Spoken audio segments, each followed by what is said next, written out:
정읍이나 임실에서 전주를 거쳐 인천공항까지 가던 시외버스 운행이 잇따라 중단되면서 시민 불편이 커지고 있습니다. 지난해 부실 운영 의혹에 휩싸인 익산시 체육회의 파행 운영이 장기화돼 업무 차질이 빚어지고 있습니다. 세월호 참사 5주기를 맞아 각급 학교에서 추모 행사가 이어지고 있습니다.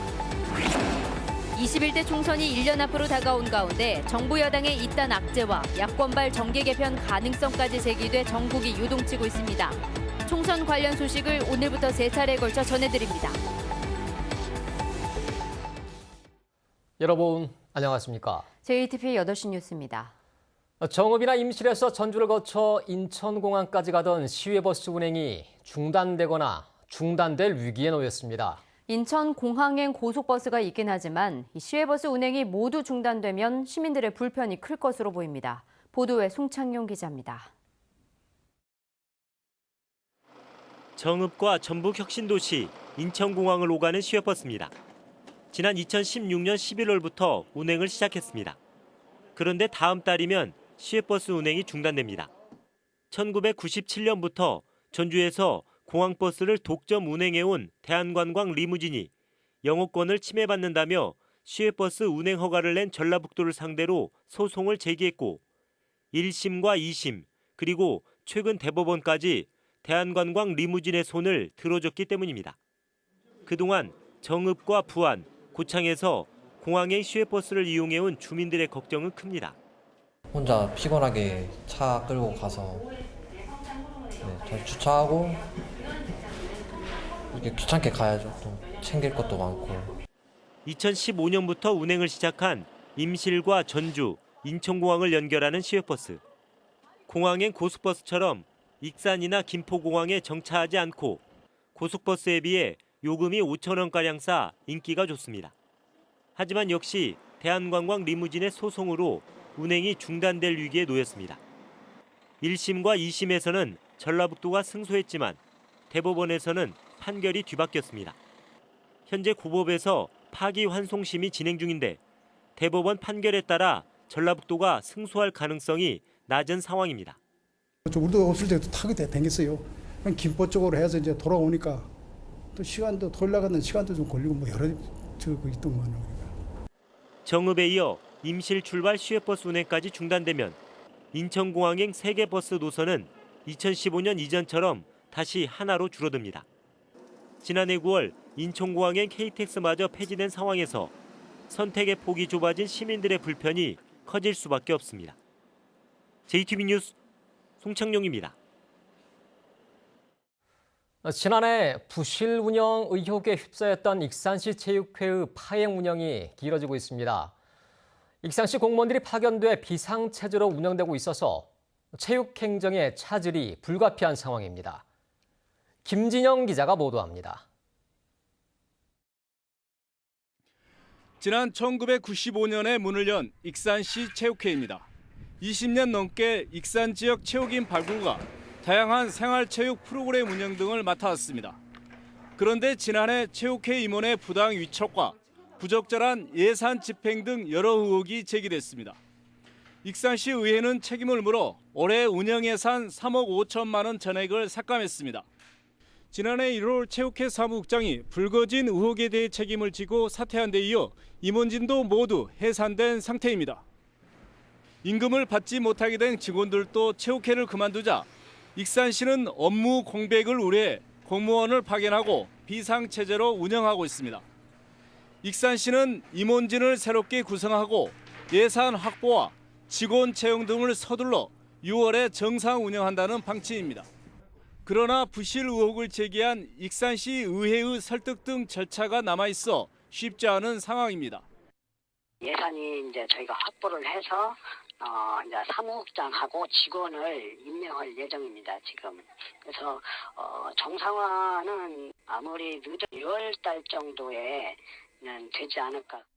이렇다 보니 다음 달부터 잇따라 열리는 전국 소년체전과 전국 장애학생체전 등 굵직한 체육 행사들은 체육회의 파행 운영 속에서 치러질 전망입니다.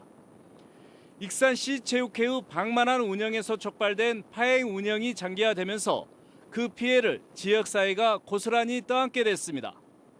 JTBC 뉴스 김진영입니다. 세월호 참사 5주기를 맞아 각급 학교에서 희생자들을 위로하는 추모 행사와 계기 교육이 이루어지고 있습니다.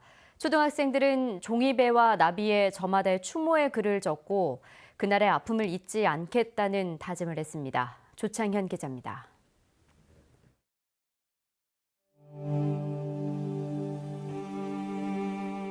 초등학교 3학년 학생들이 노랑 나비를 그린 뒤 정성껏 오립니다. 나비 안에는 세월호에서 희생된 언니 오빠들을 기억하겠다는 문구를 새겨넣습니다. 학생 개개인의 작은 염원이 모이자 희생자들을 상징하는 큰 나비가 됐습니다. 언니 오빠를 기억하자고 썼어요. 언니 오빠 304명이 죽었잖아요. 그거를 사람들이 기억하고 그런 나쁜 행동을 안 했으면 좋겠어요. 학교 중앙현관에는 아이들의 슬픈 마음을 담은 협동 그림과 추모시 등이 전시됐습니다. 협동화에는 하늘의 별이 되어 행복했으면 좋겠다는 바람과 영원히 기억하겠다는 의지가 담겼습니다. 희생한 단원고 언니 오빠들이 배를 타고 엄마랑 아빠를 만나는 장면을 생각해서 붙였어요. 학교 담장에는 학생들이 건 수백 개의 노란 리본이 펄럭이며 희생자들의 넋을 위로했습니다. 이 초등학교는 3년 전부터 4월 한 달을 세월호 추모의 달로 정하고 다양한 계기 교육을 진행하고 있습니다. 그 아이들이 조금이나마 그 세월호의 아픔을 기억하고 어른들의 그 잘못으로 인해서 있었던 그런 아픔들을 잊지 않고 기억하자는 뜻에서 계속 이어지고 있습니다. 세월호 참사 5주기를 맞아 각 학교별로 추모 벽화와 리본 제작, 계기 교육 등 그날의 아픔을 기억하고 안전한 대한민국을 만들기 위한 다양한 행사가 4월 한 달 동안 이어집니다. JTB 뉴스 조창현입니다. 지난달 말 발표된 MS그룹 컨소시엄의 한국 GM 군산공장 인수 계획에 대해 노동계가 잇따라 우려를 나타냈습니다.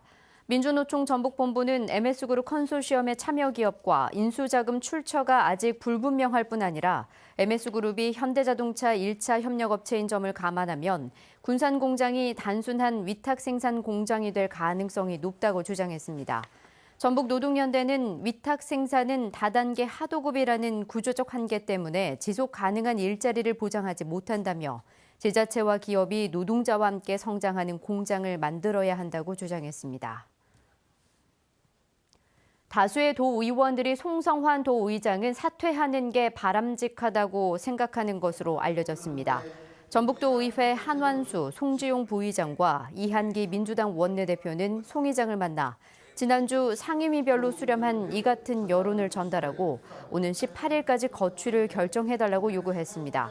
이들은 송 의장이 의장직을 유지한 채 법적 대응을 하겠다는 기존 입장을 바꾸지 않을 경우 오는 19일 의원총회를 열어 최종 대응 방안을 논의할 계획입니다. 전라북도 야당 의원들이 정부와 여당에게 한 목소리로 금융중심지 지정 공약의 이행을 촉구했습니다. 민주평화당과 바른미래당, 무소속 등 야당 의원 9명은 국회에서 기자회견을 갖고 대선 공약인 제3금융중심지를 부산, 경남의 반발을 의식해서 손바닥 뒤집듯 뒤집고 전북을 서자 취급하도록 만든 게 누구냐며 정부와 여당을 싸잡아 비난했습니다. 이들은 금융중심지 지정을 보류한 건 전북 패싱과 전북 홀대 상징적 사건이라며 이번 결정을 즉각 철회하고 대선 공약을 이행해야 한다고 주장했습니다. 21대 총선이 오늘로 꼭 1년 앞으로 다가왔습니다. 지난해까지만 해도 민주당의 압도적인 판세가 예상됐지만 정부 여당의 이딴 악재와 야권발 정계 개편 가능성까지 제기되고 있어서 전국이 요동치고 있습니다. JTB는 오늘부터 세 차례에 걸쳐 총선 관련 소식을 전해드리겠습니다. 먼저 오늘은 이승환 기자와 함께 각 당의 상황부터 살펴보겠습니다. 안녕하십니까? 안녕하십니까? 네. 총선이 정확히 1년 남았는데 1년이지만 각 당의 경선과 공천 일정까지 감안한다면 10달도 남지 않았다고 봐야겠죠. 먼저 민주당 분위기 어떻습니까? 네, 민주당은 최근 이딴 악재의 분위기가 많이 무겁습니다. 군산 선거구의 출마 후보자 가운데 하나로 꼽히기도 했던 김의겸 전 청와대 대변인이 최근 투기 논란 속에 하차했죠. 또 지역에서는 안호영 도당위원장 측근들과 송성환 도의장이 정치자금법과 뇌물수수 혐의 등으로 잇따라 기소되기도 했습니다. 이런 와중에 아직 1년이라는 시간이 남아있기는 합니다만 내년도 총선의 리트머스 시험지로 여겨졌던 4.3 보궐선거에서도 크게 패하면서 지난해 이맘때까지만 해도 지배적이었던 민주당 필승론의 기세가 상당히 많이 꺾인 모양새입니다. 네, 지금 민주당 내 상황도 상황이지만 지역 현안이나 외부 상황도 심상치 않아 보이는데요. 네, 그렇습니다. 전라북도 입장에서는 문재인 정부 출범 이후에 몇 가지 성과들이 있었습니다. 예를 들면 국가예산 확보 문제랄지 지역 인재 발탁 그리고 새만금 신공항 같은 현안들이 해결되는 것을 꼽을 수가 있는데요. 다만 여전히 기대에 미치지 못하는 경제 문제는 정부 여당 입장에서는 부담이 아닐 수 없습니다. 서민들의 일자리 문제 또 자영업자, 중소기업들의 상황이 좀처럼 개선되지 않고 있기 때문인데요. 지난주죠. 대선 공약인 제3금융중심지 지정도 무산됐습니다. 이 때문에 야당에서는 벌써부터 공세 수위를 바짝 높이고 있고요. 민주당 입장에서는 시간을 두고 가면 갈수록 부담이 될 것으로 보입니다. 물론 지지율 면에서는 민주당이 다른 정당들보다 아직까지는 훨씬 앞서 있습니다. 그럼 민주당 전북도당 당직자 얘기 한번 들어보시죠. 조직 정비를 최대한 빨리 끝내고 유능하고 참신한 인재를 영입하여 도민들께 선택받도록 노력하겠습니다. 네, 이번에는 민주평화당과 바른미래당 상황 한번 살펴볼까요? 두 당 상황 현재 어떻습니까? 네, 잘 아시는 것처럼 도내 국회의원들 10명인데요. 여기에는 민주평화당에 가장 많은 5명의 의원들이 소속돼 있고 바른미래당에 2명의 의원들이 있습니다. 평화당 같은 경우에는 도내 간판 정치인들이 중앙당에서 당을 이끌고 있고요. 김광수, 김종애 의원 같은 초선 의원들도 성실한 의정 활동을 해왔다는 평가를 받고 있습니다. 다만 교섭단체를 꾸리지 못하고 있는 것이 아킬레스건입니다. 국회 내 발언권과 영향력이 그만큼 한계가 분명하기 때문입니다. 민주평화당 입장에서는 이 때문에 이른바 제3지대에서 새 분리기를 통해서 내년도 총선에 대비할 것으로 예상이 됩니다. 예를 들자면 바른미래당에 있는 김관영, 정운천 의원 같은 호남 출신 의원들 그리고 또 무소속으로 눈을 돌려보면 이용호, 손금주 의원 같은 의원들이 있고요. 향후 민주당에서 공천을 받지 못하고 이탈하는 인사들까지 아울러서 호남권에서 민주당과 경쟁 구도를 구축해 나갈 것으로 예상이 되고 있습니다. 민주평화당 전북도당 당직자 얘기 들어보시죠. 명실상부한 도내 제1정당으로서 지역 현안을 앞장서서 챙기고 혹시 모를 제3지대 창당 등에 대해서도 충실하게 대비하겠습니다. 지난 지방선거 때는 정의당 지지율이 제법 높았었는데 앞으로 정의당 상황 어떻게 봐야 되겠습니까? 네, 정의당의 경우 정당 지지율은 민주평화당이나 바른미래당보다 상당히 앞서 있는 게 사실이지만 지역구 경쟁력은 또 그렇지 못합니다. 이 때문에 정의당은 민주당 또 야 3당 차원에서 논의해온 준연동형 비례제 도입에 마지막까지 희망의 끈을 놓지 않고 있습니다. 이게 만약에 도입된다면 우리 진보 정당사에서 한 획을 그을 수 있겠지만 무산된다면 정의당은 내년 총선에서도 의석을 획기적으로 늘리기는 쉽지 않을 것으로 보입니다. 네, 알겠습니다. 지금까지 보도국 이승환 기자였습니다. 임실 치즈의 개척자이자 한국 치즈의 대부인 고 지정환 신부가 국민훈장 모란장을 받았습니다. 이계호 농림축산식품부 장관은 오늘 고 지정환 신부의 빈소가 차려진 전주 중앙성당을 찾아 문재인 대통령을 대신해 유족에게 훈장을 전수했습니다. 국민훈장은 국가 발전에 기여한 공적이 뚜렷한 사람에게 주어지는 것으로 모두 5등급으로 구분돼 있으며 모란장은 이 가운데 2번째 등급입니다. 중소벤처기업진흥공단이 오늘 서울에서 수출 상담회를 열고 베트남 국영방송 VTV캡, 베트남 유통회사 푸타이그룹과 베트남 수출을 위한 업무 협약을 체결했습니다. 중소기업진흥공단은 베트남 VTV캡이 국내 중소기업 제품의 베트남 홈쇼핑 진출과 온라인 마케팅을 지원하고 푸타이그룹은 한국 제품 전용 오프라인 판매망을 구축하는 데 협력하기로 했다고 밝혔습니다. 이번 수출 상담회에서는 전북의 중소기업 20곳을 포함해 모두 120개 업체가 참여해 베트남 바이어들과 맞춤형 상담을 실시했습니다. 전북 도민 햇빛발전 협동조합이 오늘 전라북도 의회에서 창립총회를 갖고 출범했습니다. 협동조합 이사장으로 선출된 송병주 전북 사회적 경제 연대회의 이사장은 공공건물 옥상 등 짜투리 공간에 햇빛 발전소를 건설하고 발전소 운영 수익금을 조합원에게 배당하고 일부 수익을 저소득층 에너지 복지에 사용하겠다고 밝혔습니다. 밀린 임금을 요구하는 근로자가 공사 현장 타워 크레인에 올라 고공 시위를 벌이고 있습니다. 군산시 조촌동 한 아파트 건설 현장에서 골조 작업을 맡았던 지모 씨는 오늘 아침 7시 반쯤부터 현장에 있는 25층 높이 타워 크레인에 올라 농성을 벌이고 있습니다. 지 씨는 지난해부터 밀린 임금이 2천만 원에 달한다며 이를 지급하라고 요구하고 있는 것으로 알려졌습니다.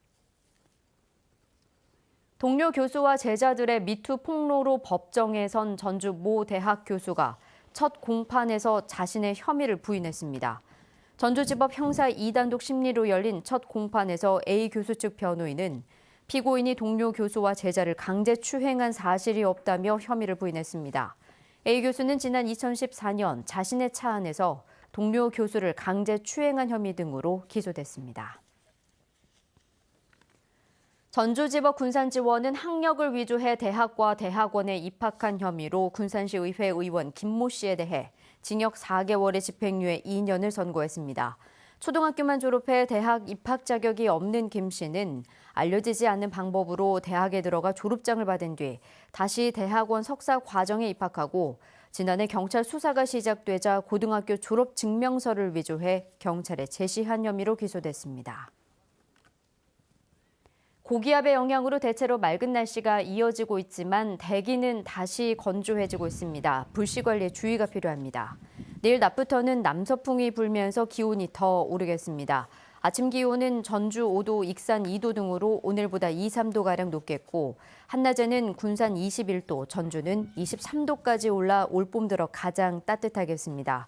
미세먼지 농도는 보통 수준을 유지하겠습니다. 당분간 뚜렷한 비 소식 없이 낮 기온 20도 안팎의 완연한 봄 날씨가 이어지겠습니다.